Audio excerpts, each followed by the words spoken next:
Hello guys and welcome back to the channel, where today guys I'll be showing you how to limit quantity on Shopify. Now guys, of course the first thing that you need to do is go to shopify.com and then you need to go and log into your profile. But guys, if you do not have one, you can always go and register to Shopify. But guys, if you do not know how to do that, you can always go to our YouTube channel where we have plenty of how to Shopify videos where you can also see how you can do this.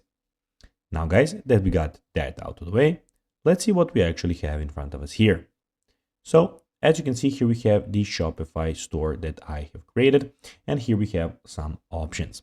So basically on the left side of the screen, we have the home button, we have the orders, we have the products, we have the customers, we have the content, analytics, marketing, and discounts of this store. Also, we have the sales channels where we have the online store and the points of sale. Also, we have the add applications where you can go and add some of the applications. And in the bottom left corner, we have the settings where you can find all of the settings about your account. Also, in the top right corner, as you can see, you have my store or your store, where you have the help center, you have the chain log, community forums, hire a Shopify partner, keyboard shortcuts, we have the actual name, and we have your manage account, and you have the, of course, log out option. Now guys, let's see how you can actually go and limit quantity on Shopify. Well, when you're in the dashboard, click on the product which is on the left side of your screen.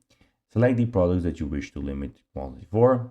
Select inventory for the products panel. In the stock field, edit the maximum purchase quantity. Select save when you're done, and that's basically how you can do it. So guys, that will be everything for this video. I hope that you found this video informative. If you did, don't forget to like this video, share it, subscribe to the channel, and put the notifications on. And guys, as always, I'll be seeing you in the next video. Bye guys.